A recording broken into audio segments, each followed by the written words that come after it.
Something is moving under the Pacific Ocean right now.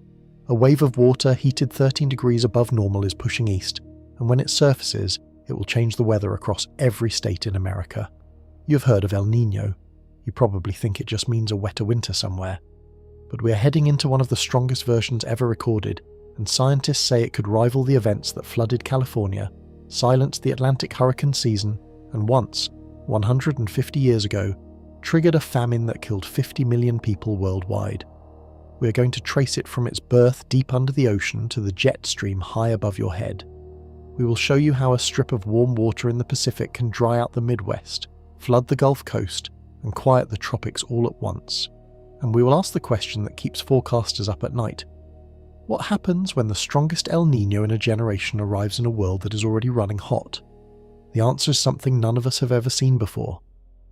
Every few years, Peruvian fishermen noticed something wrong. The cold water was gone. For centuries, the Pacific coast of South America had run cold. Deep, frigid water rose from the ocean floor, carrying nutrients that fed the anchovita fish, which fed the fishermen, which fed their families. The system was reliable enough that whole villages built their lives around it. But every so often around Christmas, the cold current would stop. Warm water would slide in from the north. The fish would vanish.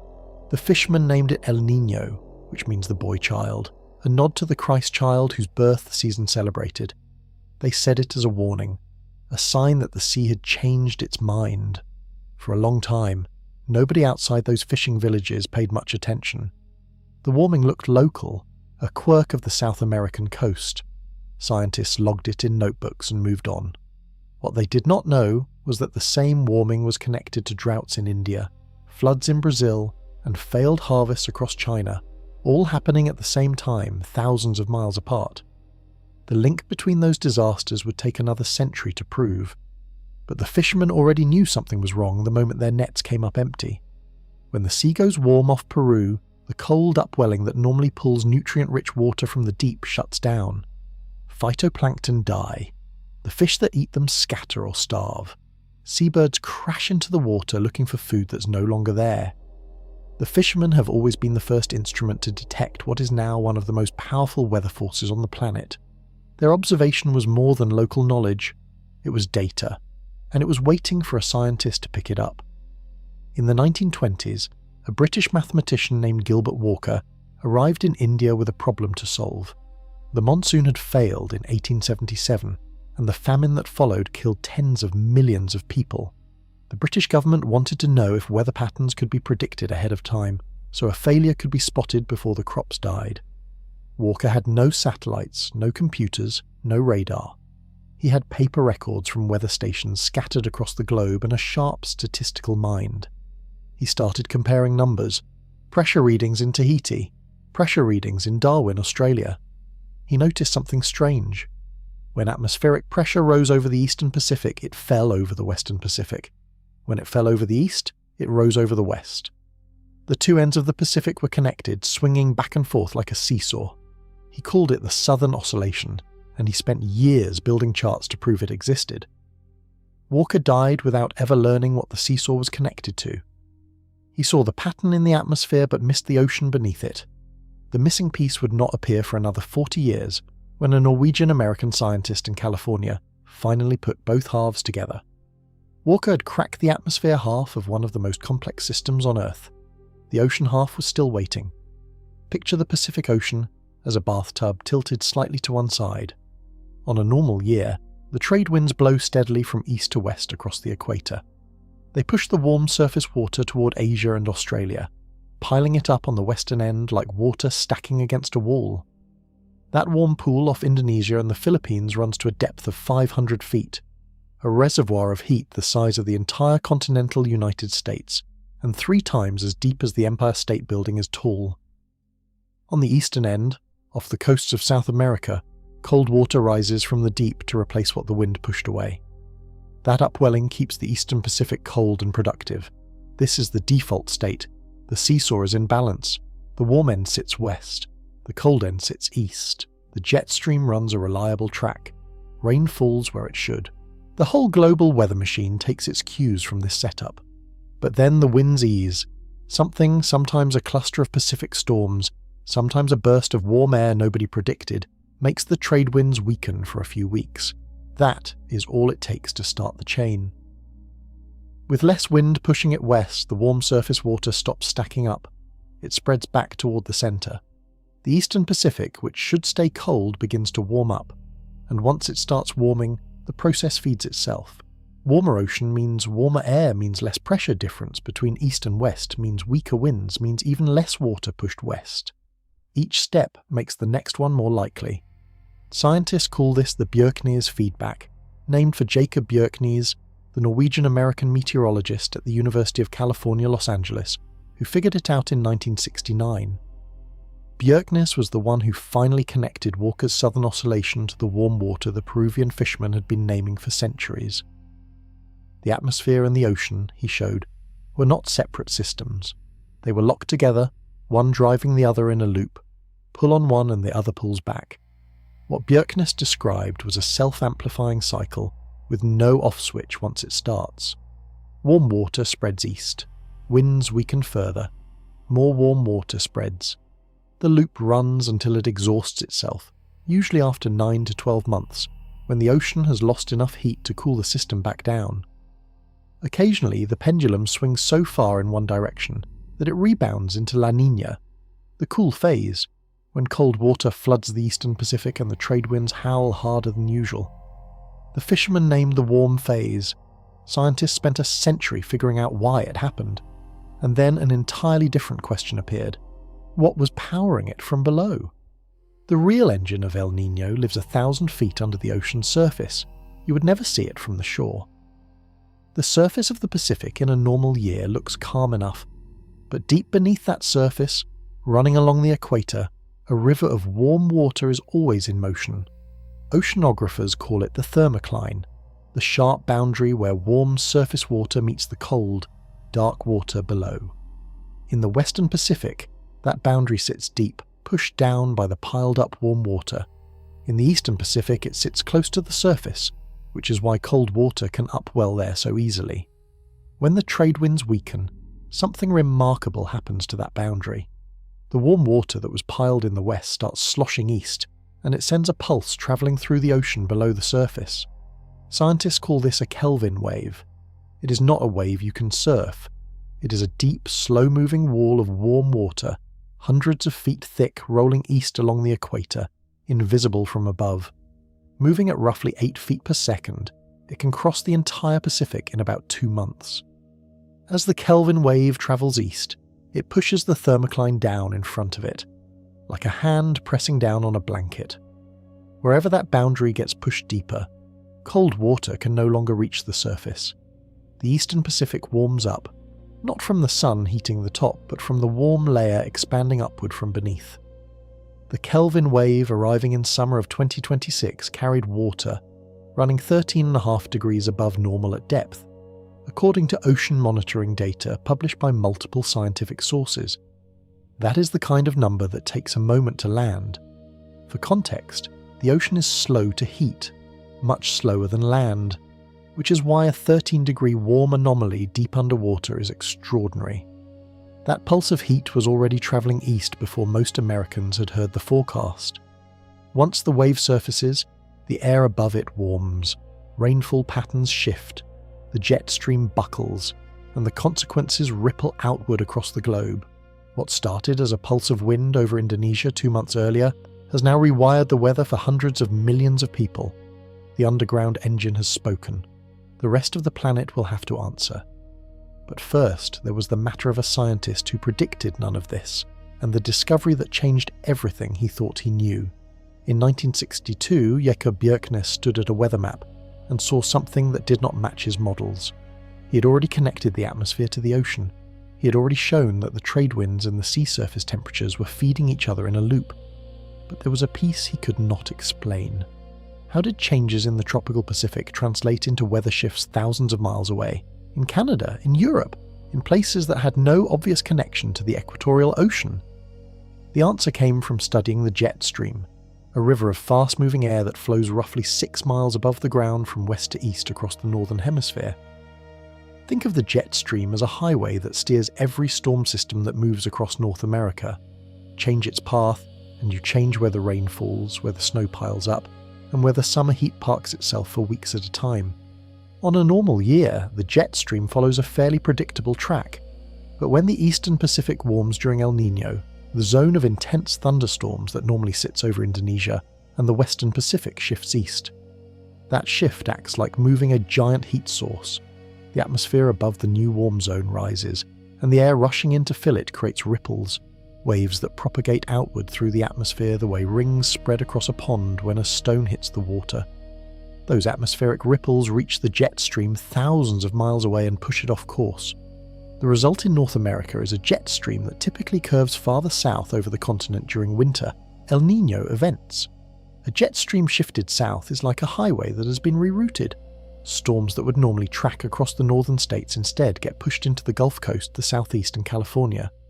The northern states, cut off from the storm track, run warmer and drier. Two completely different winters happen on the same continent at the same time, dictated by a strip of warm water half a planet away. Scientists call these far-reaching connections teleconnections. They are one of the most important ideas in modern meteorology. The discovery that a temperature change in the equatorial Pacific could alter the weather in Minnesota, in London, in Indonesia, meant that weather forecasting was no longer purely local. The whole planet was wired together, and somewhere in the wiring was a signal strong enough to predict a season's weather months in advance, something that had never been done before. In the summer of 1997, a warning went out from the government's climate center that most people ignored. Forecasters had been watching the Pacific for months. Sea surface temperatures had been rising since spring. The trade winds had weakened. The thermocline was pushing down in the east. The pattern was unmistakable. A major El Niño was forming, the kind that only comes along a few times in a lifetime. The Climate Prediction Center issued one of its first ever long-range seasonal forecasts, telling the public that the coming winter would bring heavy rain to California and the south, warm and dry conditions across the northern states, and a quiet Atlantic hurricane season. Most people went about their summer. El Niño sounded technical, remote, not their problem. By October, the ocean surface off South America had warmed to 10 degrees above its normal reading. The atmospheric fingerprints were showing up everywhere. Storms pounded the California coast in December. 54 of California's 58 counties were eventually declared federal disaster areas from flooding and mudslides. Florida was hit by tornadoes in February. Ice storms swept across the northeast. Meanwhile, states across the northern tier enjoyed the warmest winter on record, with ski resorts closing early and construction continuing through January. When the season ended, researchers tallied the damage and found something surprising. The direct losses from weather events reached around $4 billion, a large number. But the benefits, savings on heating bills, fewer deaths from cold weather, reduced costs for states that did not need to plow roads, added up to nearly $19 billion. The 1997 through 1998 El Niño was, economically, a net gain for the country, which almost nobody expected. It was also the first El Niño in history that scientists had predicted from start to finish. That success set the stage for the harder question. What would happen when the next great event arrived in a world already warmed by something else? The summer of America divides sharply during El Niño, and the dividing line runs roughly along the middle of the country. Pull out a map of the United States.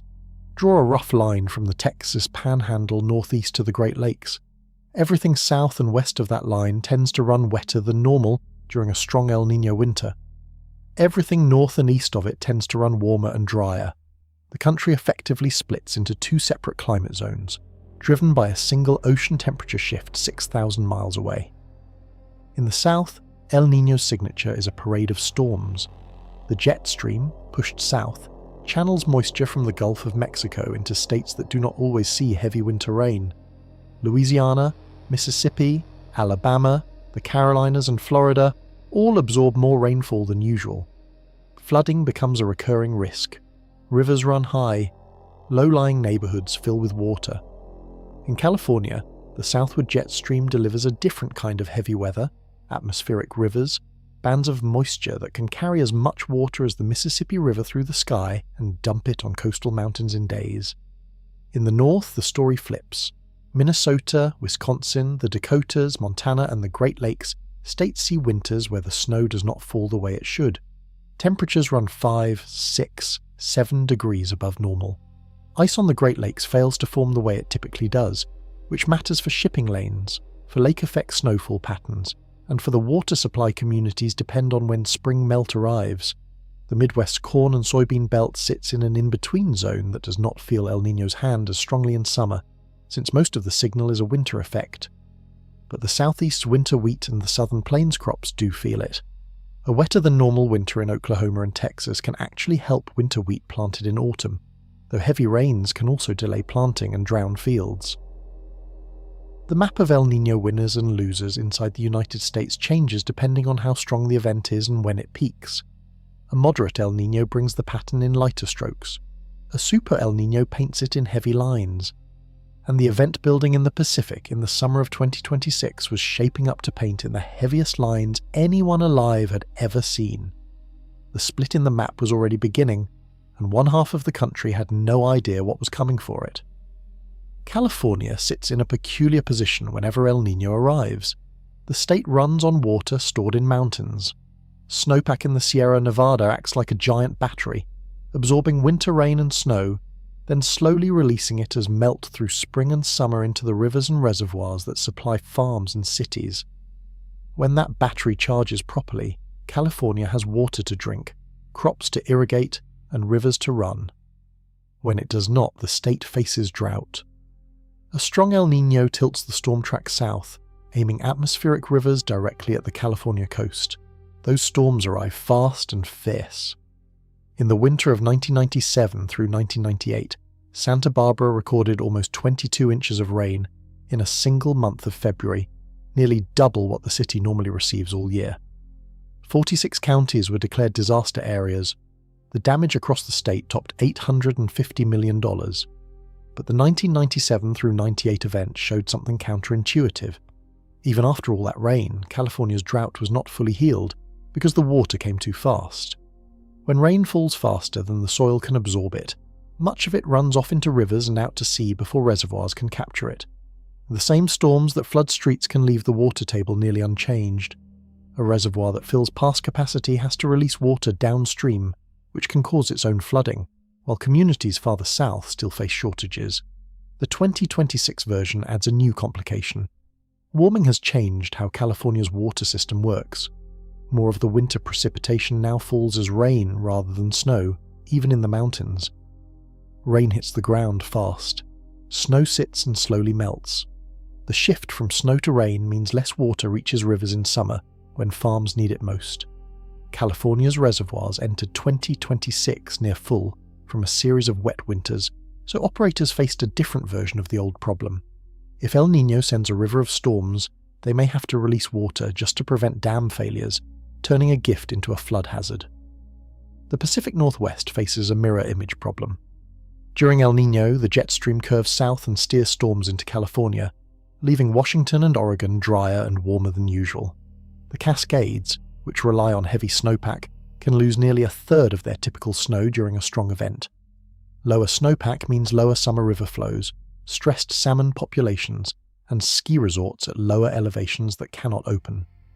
The same atmospheric shift that drenches the south dries the north. Two states, 600 miles apart, experiencing opposite versions of the same problem, driven by the same pulse of ocean heat. The Pacific does not pick favourites. When the winds shift over the Atlantic, the hurricanes lose their grip. Every summer, a zone of warm water stretches across the tropical Atlantic from the African coast to the Caribbean. When conditions are right, thunderstorms organise over that zone, begin to rotate, and can grow into the hurricanes that threaten the Gulf Coast and the eastern seaboard. Whether they grow or die depends heavily on what the upper atmosphere is doing above them. Strong vertical wind shear kills hurricanes. Picture trying to stack a column of smoke straight up while someone at the top blows it sideways. The hurricane needs its top and bottom to stay aligned. When upper-level winds blow in a different direction from the winds near the ocean's surface, the hurricane's structure gets torn apart. The shear acts like a ceiling fan running just above a candle flame. El Niño creates that shear over the Atlantic. When the eastern Pacific warms, changes in atmospheric circulation strengthen the upper-level westerly winds over the Caribbean and tropical Atlantic. Those winds run counter to the low-level winds that feed developing hurricanes. The result is a hostile environment where tropical storms struggle to organise. During strong El Niño years, the Atlantic hurricane season tends to go quiet, and the United States benefits from fewer landfalling storms. For the 2026 season, forecasters called for a below-normal Atlantic season. With a super El Niño building, the odds of a major hurricane hitting the East Coast dropped. NOAA put the probability of a below-normal season at 55%. For residents along the Gulf Coast and Florida, that was welcome news. However, the Atlantic is never guaranteed. One powerful storm reaching the right conditions at the right moment can make an entire season memorable, regardless of what El Niño is doing.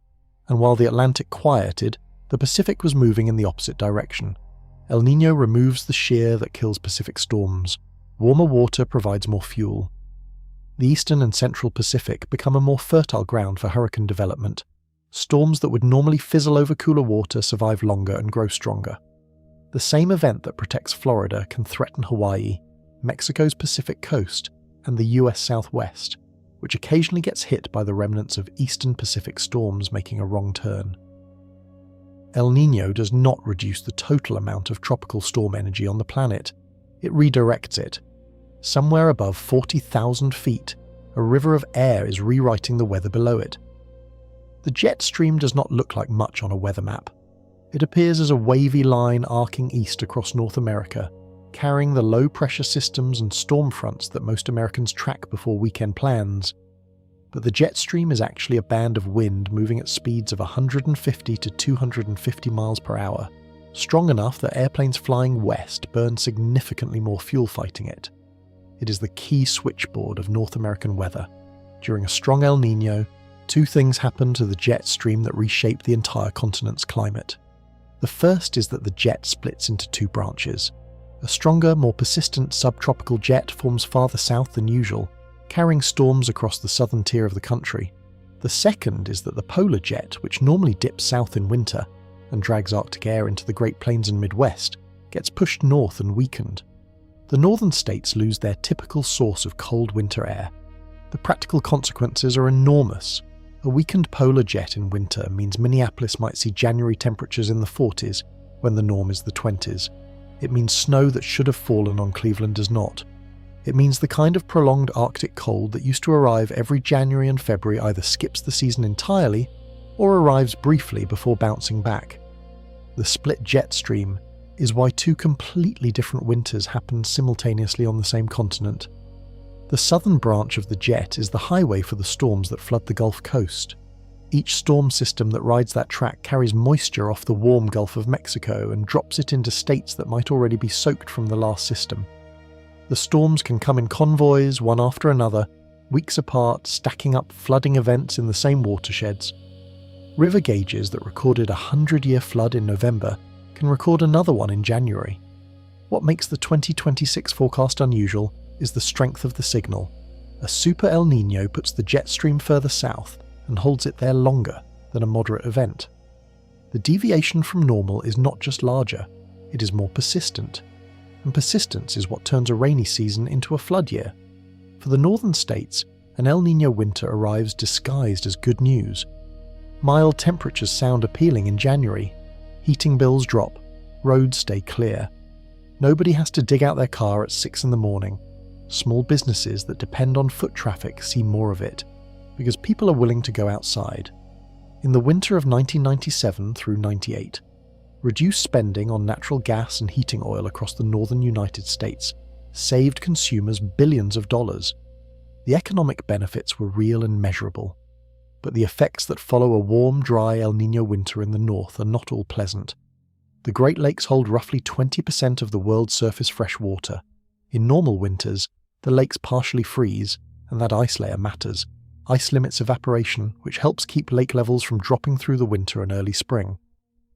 Ice affects lake effect snowfall, the phenomenon where cold Arctic air sweeps across an open lake, picks up moisture, and dumps it as snow on the downwind shores. During strong El Niño winters, the lakes freeze less. When winter is warm and the lakes stay open, evaporation continues, and lake levels can drop more than expected by spring. Lower lake levels affect shipping. The Great Lakes carry hundreds of millions of tons of cargo each year, and ships that normally run at full load have to carry less when the water is shallow. Lower water also stresses fish populations, exposes beaches that erode without their protective ice, and affects water intakes for cities that draw drinking water from the lakes. The cities of the northern tier also depend on snowmelt for spring river flows. Less winter snow means smaller spring floods in some areas, which can sound like a benefit, but rivers that normally rise in spring carry sediment, recharge floodplains, and fill reservoirs that smaller tributaries supply. A dry winter followed by an average spring can leave some water systems running below historical norms well into summer. The north gets the milder winter. The bill for it arrives later. 700 miles above the Earth, a satellite called Jason has been watching. The Jason series of ocean measuring spacecraft, a partnership between American and European space agencies, does one thing exceptionally well. It measures the height of the ocean's surface across the entire Pacific, accurate to within an inch. Because warm water expands and takes up more volume than cold water, the height of the sea surface is a direct map of where the ocean is warmest. A bulge of warm water shows up as a slight rise in sea level, and the Jason satellites track that bulge with precision that would have been unimaginable to Gilbert Walker, scratching out his statistics on paper in India. In May of 2026, the satellites detected a large patch of high sea level building in the central Pacific.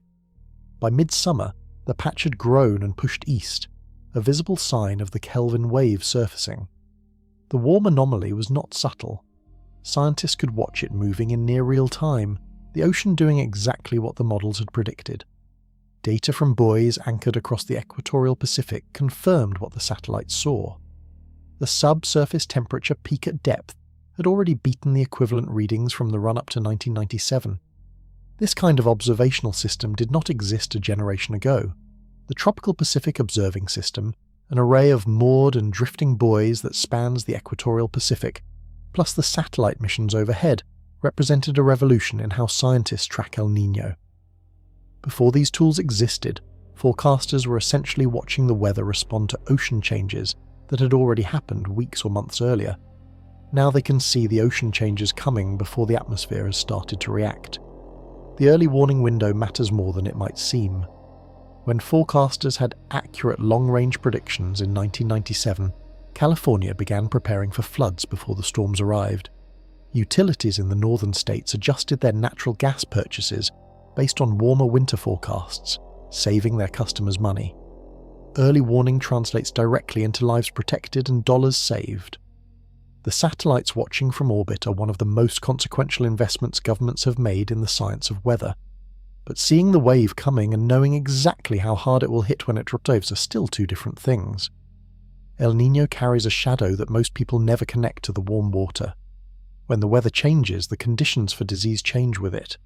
Warm, wet conditions breed mosquitoes, flooding contaminates drinking water, drought concentrates pathogens in shrinking water sources. The climate shifts that make El Niño years memorable for weather also make them dangerous years for certain diseases, and the pattern is consistent enough across multiple events that scientists can now use El Niño forecasts to anticipate which outbreaks are likely and where. During the strong event of 2015 through 2016, disease outbreaks followed the climate anomalies with striking regularity. In Colorado and New Mexico, wetter conditions after drought caused an explosion in the rodent population, which carries hantavirus. Plague, the same disease that devastated medieval Europe, resurged briefly in the American Southwest as rodent numbers swelled. In Tanzania and Kenya, heavy flooding drove a massive cholera outbreak that eventually spread across the region and continued into 2017.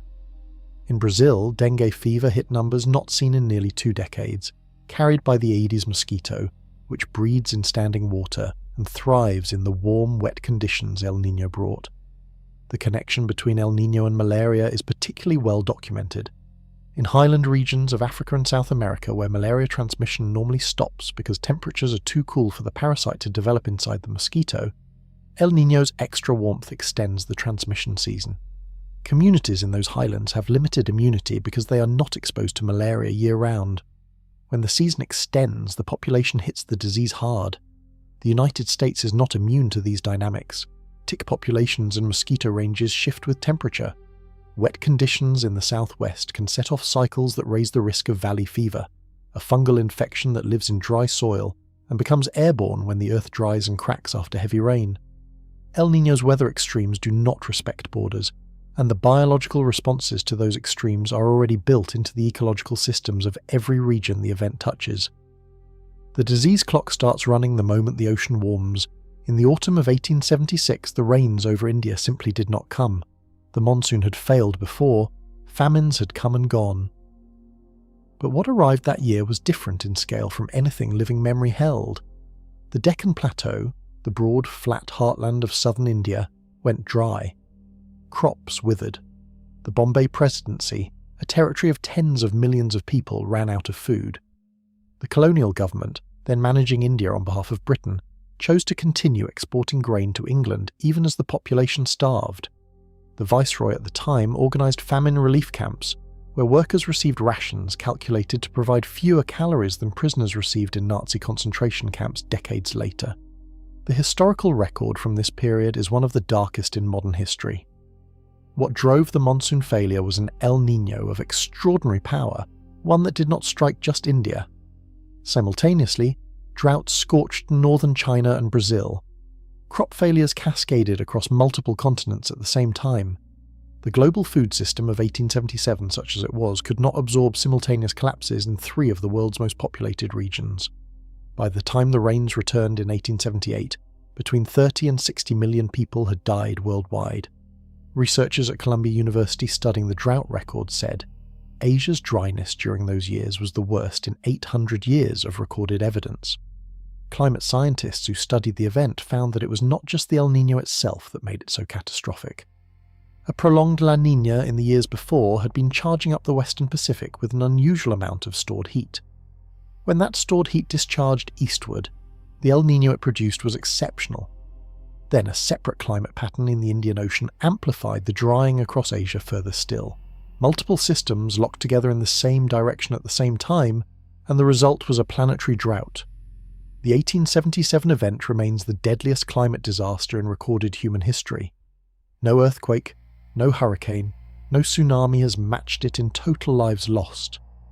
And it all began with the same signal the satellites were tracking in the Pacific in 2026. Warm water moving east. Food prices move before the floods arrive. On June 8th of 2023, the government's climate centre announced that El Niño conditions had officially developed. Within a week, commodity markets had already begun to react. Soybean futures rose by 12%.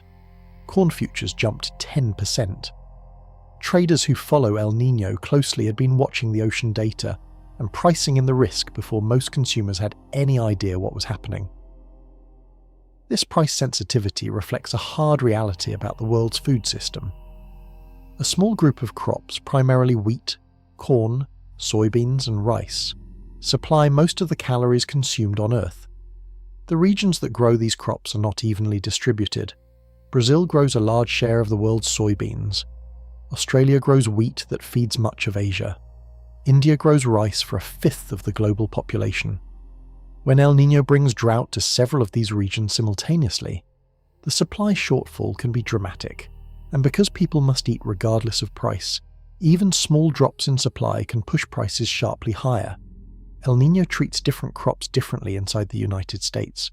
Winter wheat planted in the southern plains of Oklahoma and Texas typically benefits from wetter El Niño winters, giving it more moisture through the growing season. Midwest corn and soybeans, planted and harvested before the winter El Niño signal peaks, largely sit outside the main impact zone. But the southeast corn crop, which matters for livestock feed, can suffer from the same flooding that hits the region's rivers and cities. Globally, El Niño tends to hurt Australian wheat harvests, which affects the price of grain across Asia. It stresses India's monsoon, which is the water supply for rice paddies feeding over 1 billion people. It dries southern Africa, where maize is the staple food for hundreds of millions. The hits do not always land simultaneously, but in a strong event they can. When food prices spike globally, the poorest populations are hit hardest. A 12% rise in corn futures is a number on a screen for a commodities trader. For a family in a country where corn porridge is most of what anyone eats, it is the difference between eating and not eating.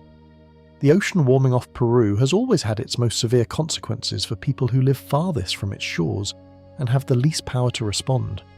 Scientists use a number to describe how strong an El Niño is, and right now that number is climbing fast.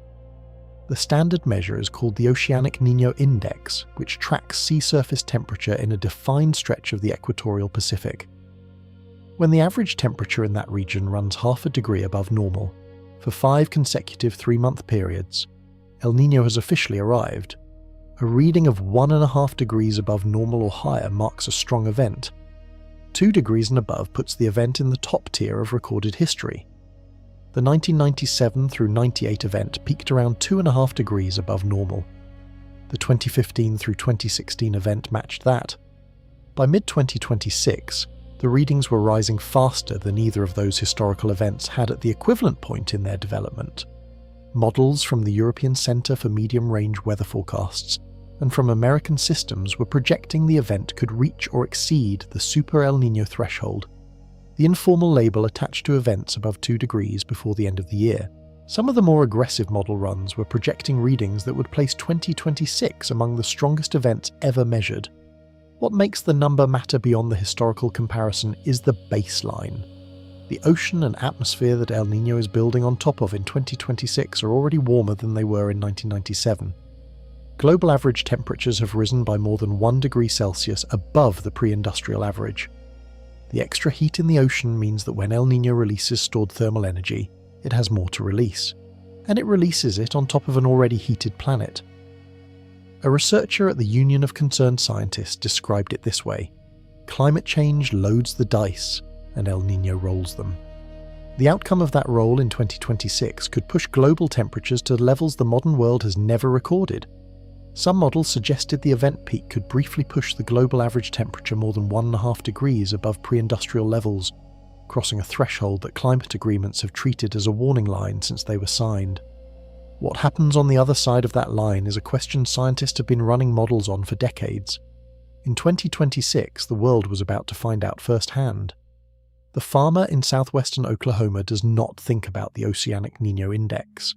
He thinks about whether his winter wheat will have enough moisture to germinate in October, whether the soil will be too wet to get a combine into the field at harvest, and whether the price he gets for his grain will cover the input costs he locked in months ago.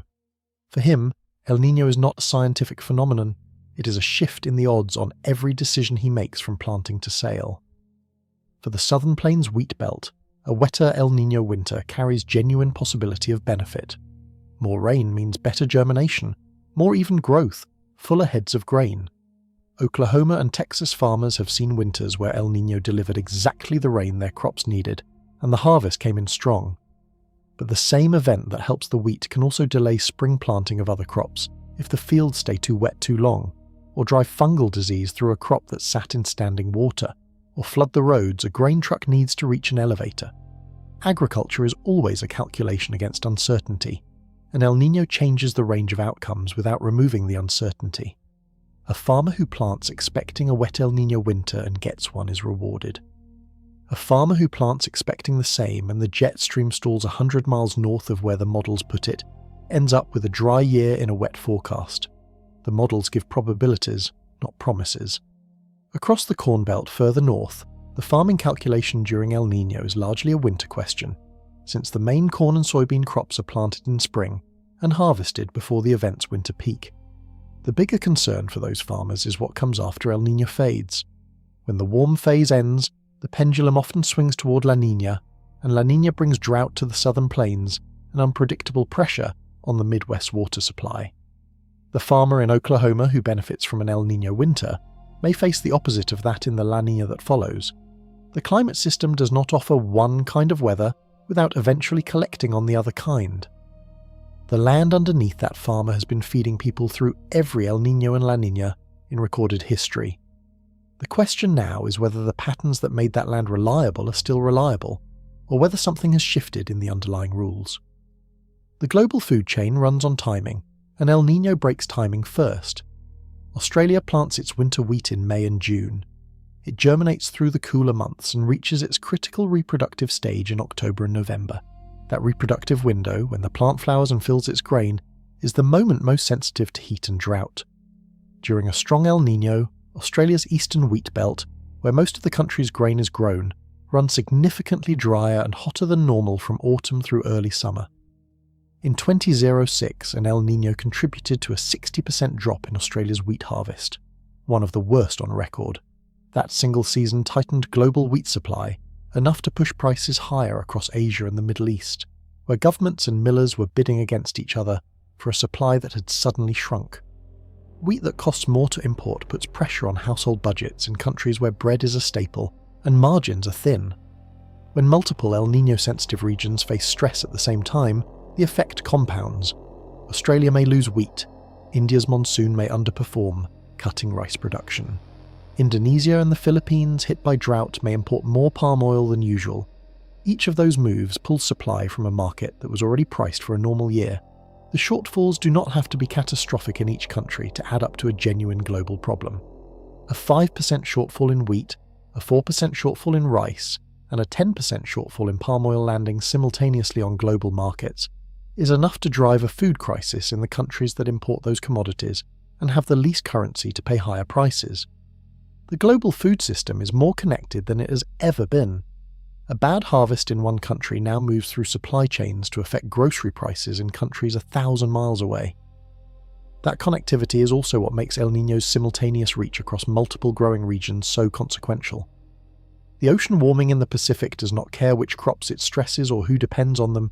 It alters the weather. The rest follows. The coral reefs of the Pacific see El Niño coming before most humans do. Coral lives in a narrow band of ocean temperature. Too cold, and the symbiotic algae that live inside the coral and give it colour and nutrients cannot photosynthesize.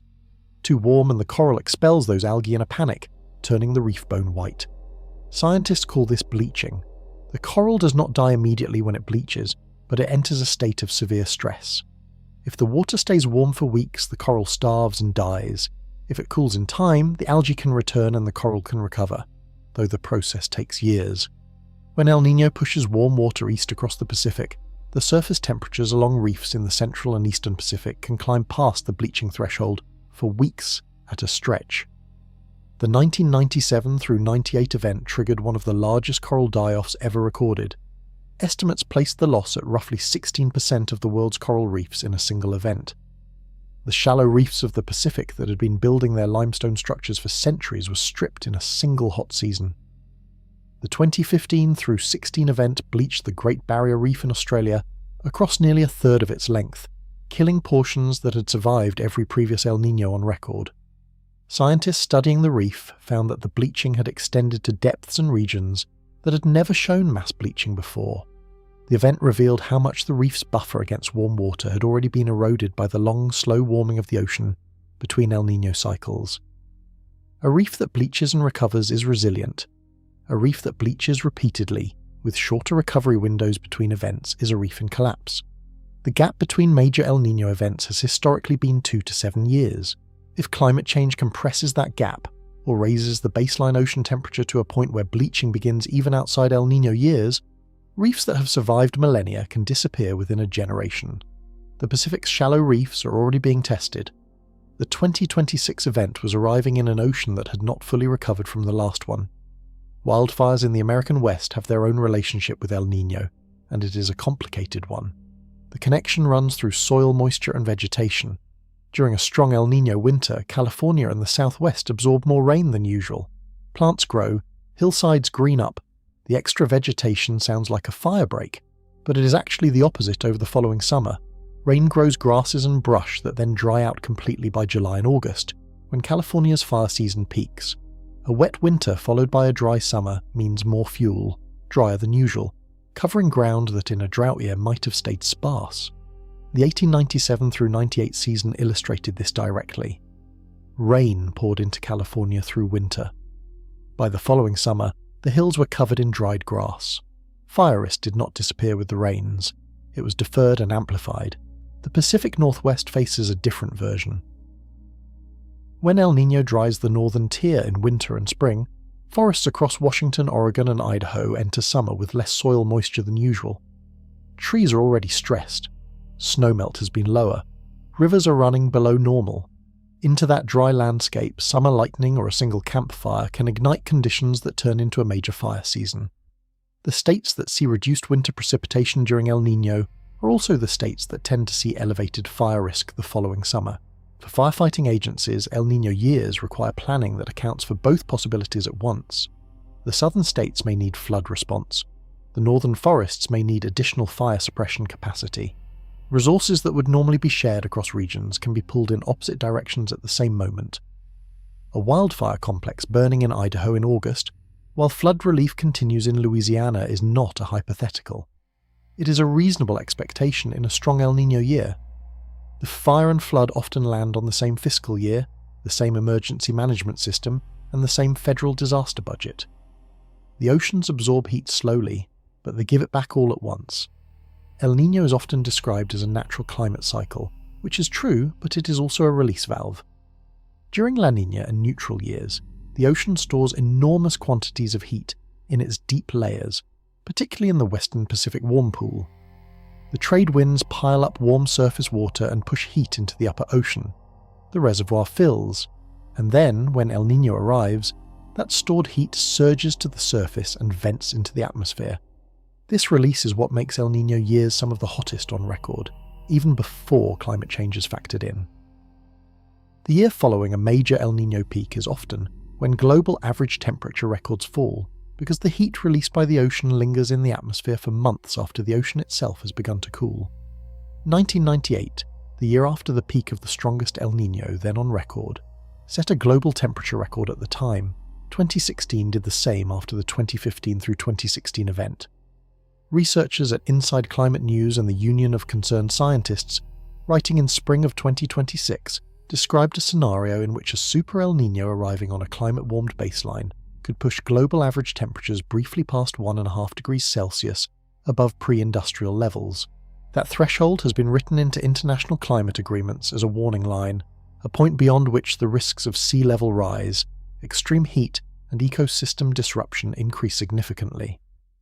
Crossing it briefly during an El Niño peak would not mean it was permanently exceeded, but it would mean the world had crossed it for the first time in the modern era, and that crossing would be measured, recorded, and felt. The heat the ocean releases is real. It goes into the air, it warms the Arctic, it pushes coral past bleaching thresholds, it adds fuel to storms. The ocean is not misbehaving, it is doing exactly what physics requires. But the physics now operates inside a system that has been loaded with extra heat from sources that have nothing to do with the Pacific. Some of El Niño's deepest effects play out in places most Americans will never visit. The maritime continent, the sprawling archipelago of islands that includes Indonesia, the Philippines, Malaysia, and Papua New Guinea, sits at the western end of the Pacific warm pool. In normal years, this region receives some of the heaviest rainfall on Earth.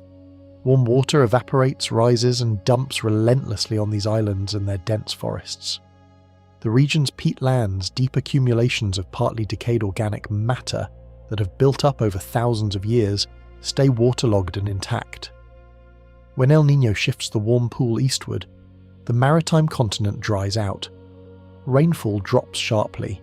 The peatlands begin to dry, and when peat burns, it does not burn cleanly like a campfire. It smoulders. Peat fires can burn underground, invisible, for months, releasing carbon dioxide and particulate smoke that blankets entire countries. The Southeast Asian haze events linked to El Niño-driven peat fires in Indonesia have repeatedly shut down airports, closed schools, and driven millions of people indoors. In 1997 through 98, the fires produced a smoke cloud that stretched across much of Southeast Asia for months. Those fires also released carbon that had been locked in the peat for centuries or millennia. Burning peat does not just create a smoke problem, it turns a carbon sink into a carbon source, releasing greenhouse gases that then contribute to the warming that will intensify the next El Niño. Australia sits in a similar drying pattern during El Niño. The eastern half of the continent, where most of the population and most of the farmland lies, typically runs well below normal rainfall. Rivers shrink, reservoirs drop, farmers face stock losses and crop failures. The drought years in Australia that most Australians remember with particular grimness, The early 2000s, the period around 2019, were either directly during El Niño events or followed close behind them. The fire season that burned through eastern Australia in 2019 and 2020, consuming an area roughly the size of Kansas, arrived after years of drying that an El Niño had deepened. When the far end of the Pacific dries, the consequences travel back across the global food system and carbon cycle in ways that ripple forward for years. Scientists have been asking a specific question for 30 years. Is El Niño getting stronger? The data is complicated. The historical record of El Niño events only goes back reliably about 150 years, and the most powerful measurement tools, satellites and ocean buoy networks, have only been in place for the last 40 of those. Trying to detect a long-term trend in a cycle that swings back and forth every 2 to 7 years is statistically difficult when the sample size is small and the instruments change over time. What researchers at Imperial College London and elsewhere have found is that the surface temperature extremes driven by El Niño have intensified by roughly 10% compared to pre-1960 levels.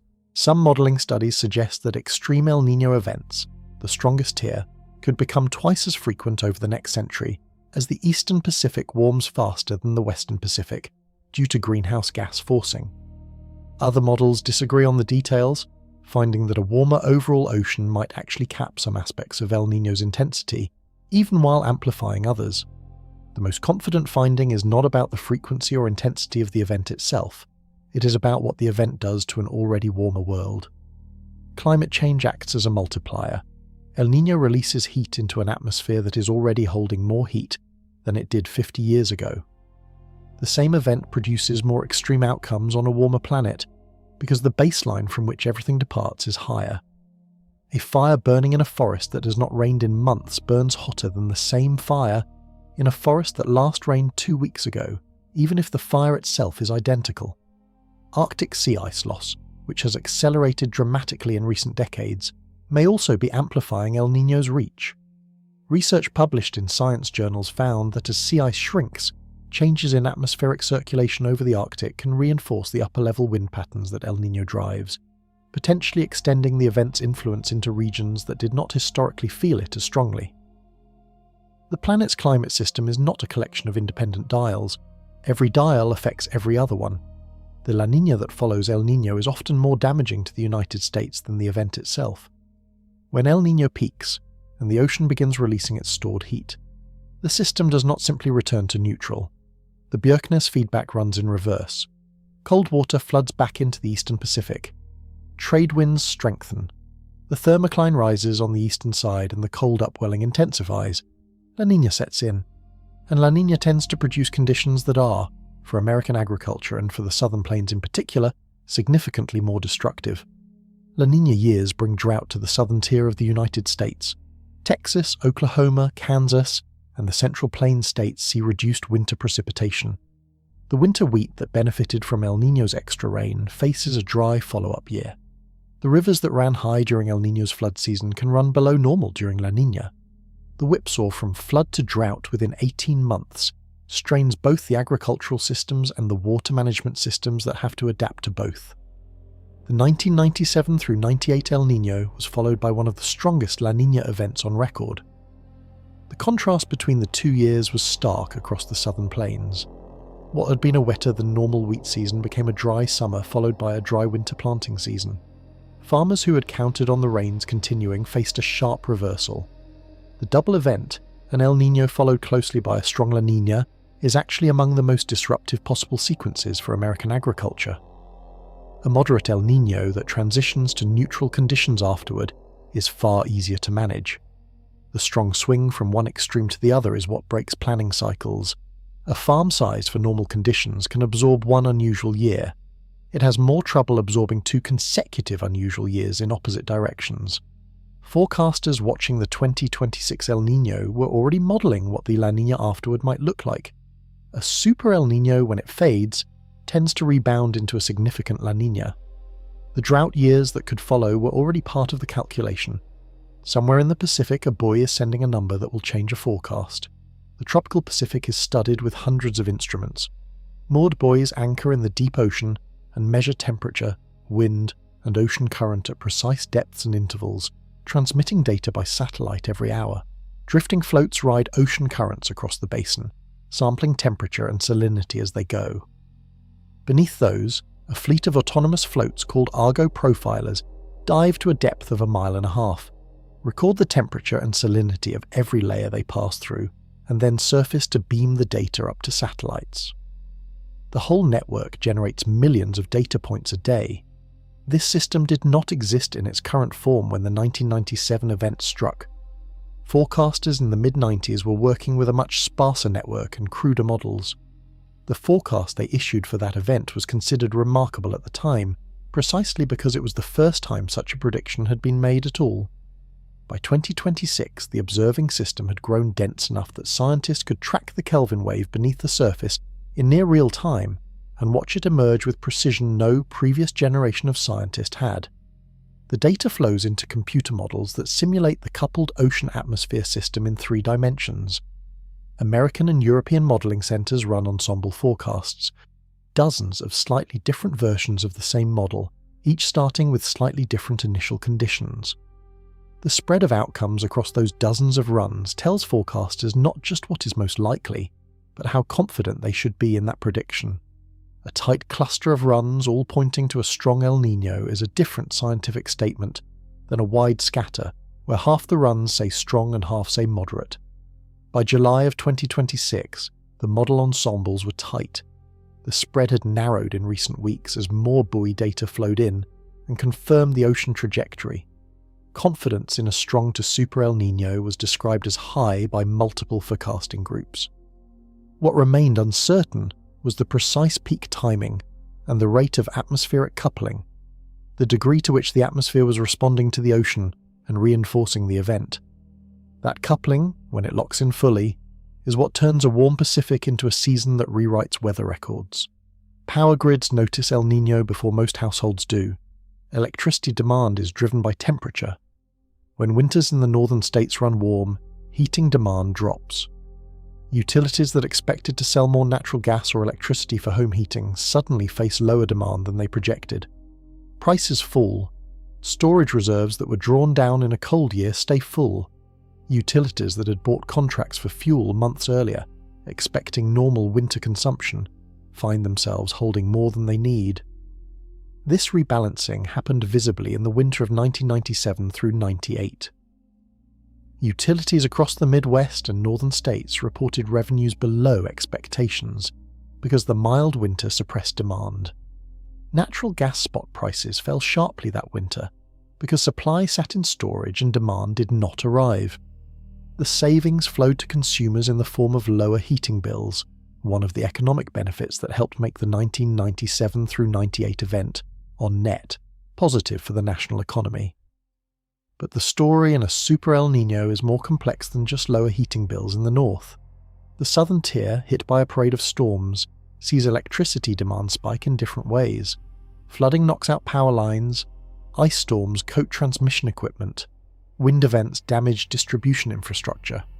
The utilities that serve the Gulf Coast and southeast face a storm season, not a mild winter.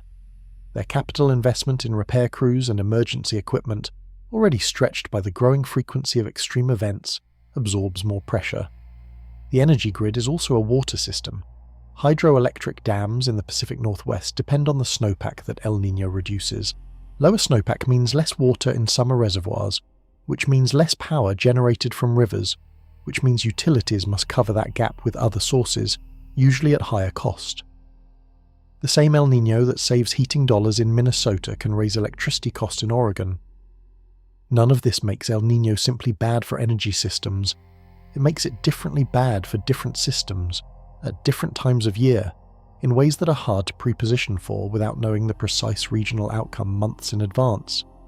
The history of El Niño prediction is a history of learning what the ocean was already trying to say. For most of human history, El Niño arrived without warning. Fishermen noticed the warm water after the fish had gone. Farmers noticed the drought after the crops had failed. The civilization-scale consequences of the 1877 event unfolded with no one understanding in real time what was driving them. Gilbert Walker discovered the Southern Oscillation by looking backward at data from events that had already happened. building statistical patterns from the wreckage of past famines. The first true real-time El Niño forecast came in 1997, when the American government's climate scientist issued a seasonal outlook months before the event peaked. That forecast was not perfect. The extreme rainfall that hit California exceeded the model's expectations. Some regional details were wrong, but the broad strokes, warmer north, wetter south, quieter Atlantic hurricane season, verified with enough accuracy to influence decisions worth billions of dollars. Since 1997, the science has advanced sharply. Models have become more accurate. The observing network has grown. Forecast lead times have extended from weeks to months. Seasonal outlooks that once could only say above or below normal for large regions can now assign probability distributions to specific outcomes for specific months in specific states. A farmer in Oklahoma can receive a forecast in June that tells him there is a 65% chance his area sees above normal precipitation through the following February, a number specific enough to matter when he is deciding how much to plant. The limit is the spring predictability barrier. Each year, around February through May, El Niño forecasts become less reliable regardless of how good the models are. The atmosphere is poorly coupled to the ocean during those months, and small errors in initial conditions grow rapidly into large uncertainties. Forecasters call it the spring barrier.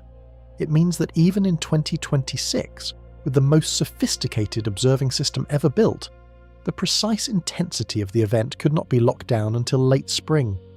Every forecaster watching the Pacific in April was waiting for the barrier to clear. When it did, the signal was unmistakable. What happens to the American summer when El Niño and climate change arrive together? Summer is the season where El Niño's winter footprint fades and a different set of dynamics takes over. The jet stream pattern that defined winter tends to relax as the atmosphere warms into summer. El Niño's direct fingerprint on American summer weather is weaker than its winter signal. But the summer of 2026 was carrying something additional into the picture. The background warming from greenhouse gases does not turn off in summer. Ocean surface temperatures across the Atlantic, which supply the moisture that feeds thunderstorms and heat waves across the eastern half of the country, were already running well above normal in 2026. The Gulf of Mexico was warm. The Caribbean was warm. The air over land was starting the summer from a higher baseline than any previous generation of Americans had experienced. Into this warmer baseline, El Niño's influence arrived not as a dramatic shift, but as a pressure on systems already under stress. The subtropical jet that El Niño strengthened could park a ridge of high pressure over the southern states in summer, trapping heat below it. Temperatures that would have been extreme in 1997 are ordinary in 2026. Temperatures that are extreme in 2026 have no historical equivalent on record. Extreme heat kills more Americans each year than any other weather event, more than tornadoes, more than hurricanes, more than floods. A summer where the baseline temperature is already elevated by greenhouse warming, and then El Niño's atmospheric restructuring adds a persistent heat dome over a populated region, is a summer where public health systems face something they have never planned for at scale. Emergency departments fill, power grids buckle under air conditioning load, outdoor workers face conditions that reach dangerous levels by mid-morning. The summer of 2026 was arriving in a country that had been told for decades this moment was coming. El Niño ends the same way it begins, quietly and with consequences that outlast the event itself. The warm water that piled up in the eastern Pacific eventually loses its energy. The atmospheric response that bent the jet stream for months slowly relaxes back toward its normal track. Rainfall that had been displaced gradually returns to its typical geography. Scientists declare the event over when the oceanic Niño index drops back below the half-degree threshold and stays there for 5 consecutive 3-month periods. By that measure, the end can take as long as the beginning. And by the time the official end arrives, the effects of the peak have already been living in the world for months. The agriculture that struggled through an El Niño-driven drought or flood has already planted the next season's crop under changed conditions. The coral that bleached during the temperature peak is already in recovery or death, depending on how long the water stayed warm. The reservoirs that filled with El Niño rain are either releasing water safely or still managing flood stage levels. The diseases that spiked in the warm wet season are still circulating through populations that have limited medical infrastructure. El Niño is not an event with a clean ending. It is a force that rearranges things and then withdraws, leaving the rearrangements behind. What follows El Niño in 2026 will depend on how strong the event peaked, how long it persisted, and what phase of the ocean atmosphere cycle the Pacific transitions into next. A super El Niño that rebounds into a strong La Niña sets up conditions for drought in the southern plains, elevated Atlantic hurricane risk, and continued stress on agricultural systems that had already been tested by the year before. A super El Niño that fades to neutral gives the system more time to recover before the next swing. Scientists cannot tell the world yet which it will be. The models have opinions, and the models are getting better every cycle. But the ocean makes its own decisions on its own schedule. What the monitoring network can do is watch the transition, send the data up to the satellites, and give the people who need to plan enough warning to act on it. The Pacific Ocean has been swinging between warm and cold for millions of years, long before anyone was counting. El Niño and La Niña are written into the geological record, preserved in coral skeletons, in lake sediment, in tree rings, in the chemical signatures of ancient ice. Scientists who drill into those archives can reconstruct something like an El Niño history going back thousands of years. What they have found is that the cycle has always existed, but its character has changed across geological time. There were periods in Earth's history, roughly 5,000 years ago, when El Niño events were less frequent and less intense than they are now. There were other periods when they were stronger. The Pacific does not run at a constant speed. What makes the present moment different from any point in that multi-thousand-year record is the rate of change in the background conditions. The ocean is warming at a pace that has no natural precedent in the ice core record, going back hundreds of thousands of years. The atmosphere is absorbing greenhouse gases at concentrations not seen in at least 3 million years.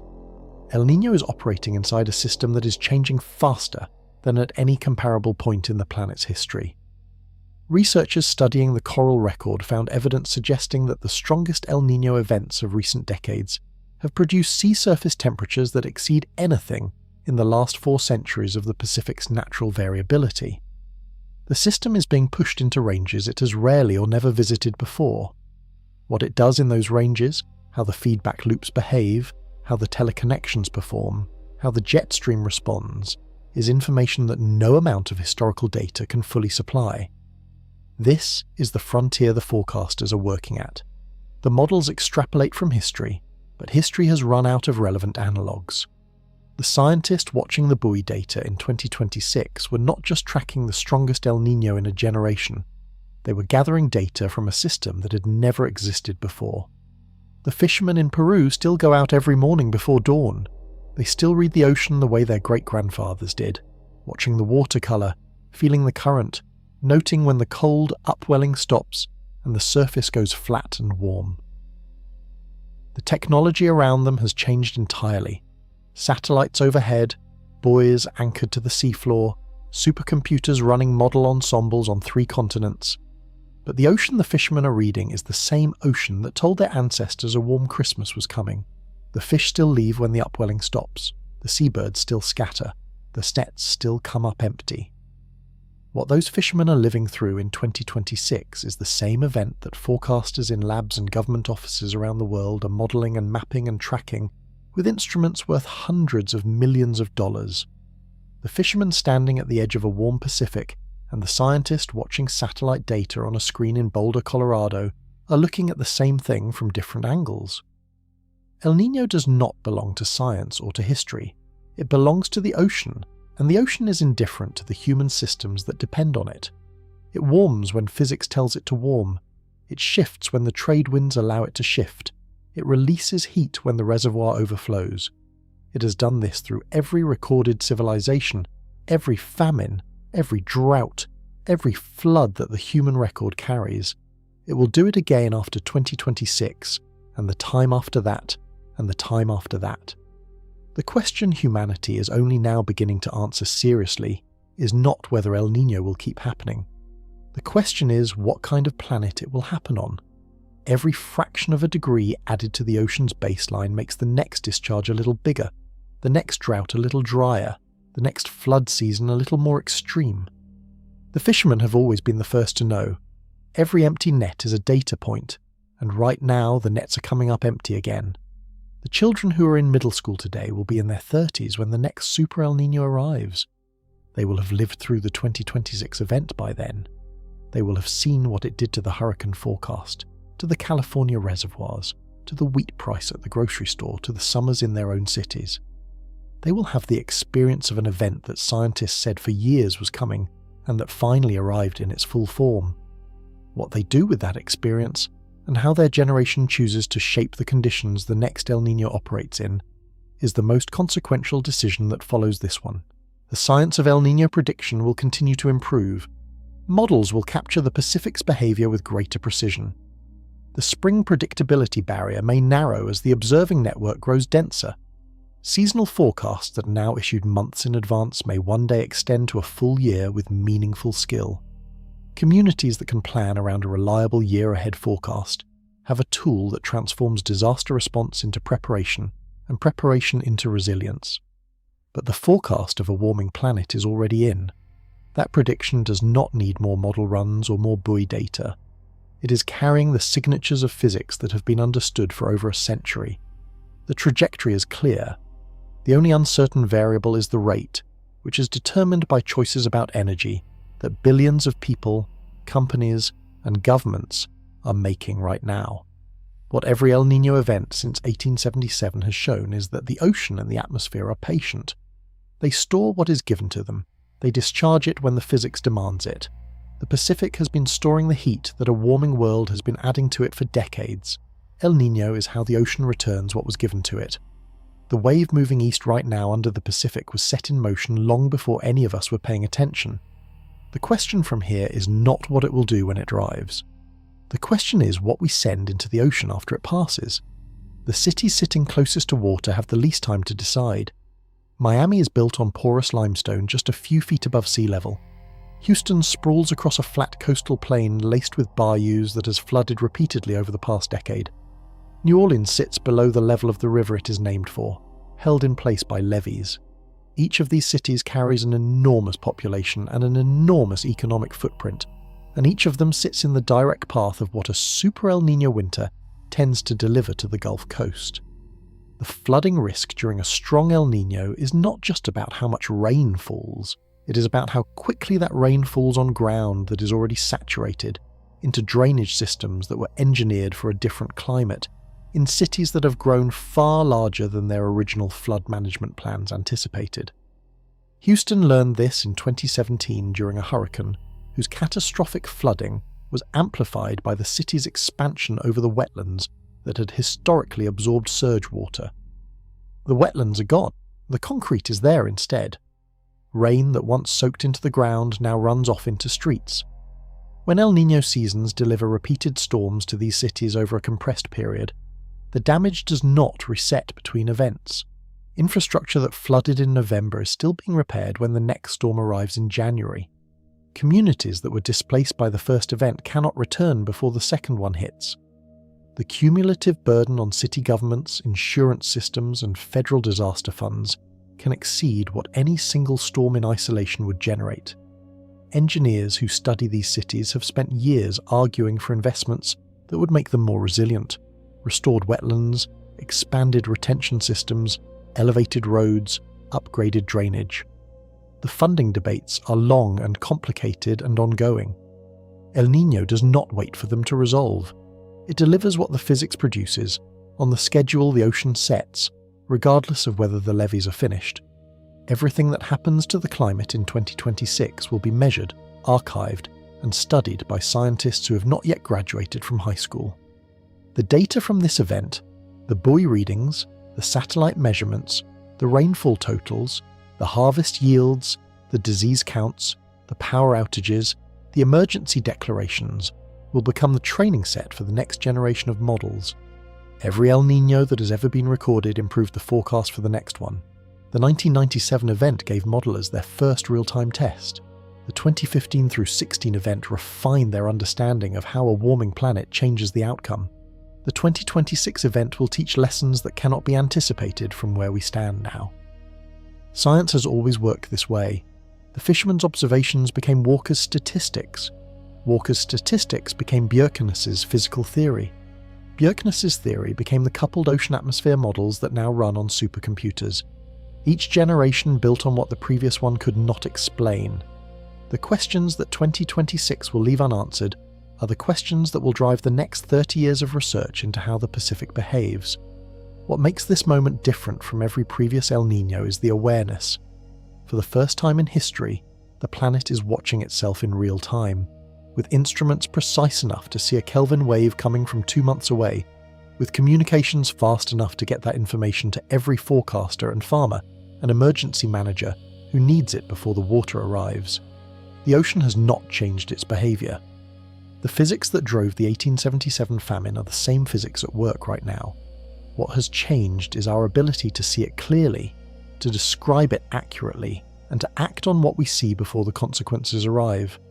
Whether that ability translates into action is the question El Niño has always been asking. We have never been better equipped to answer it. The wave is still moving east. The window is still open.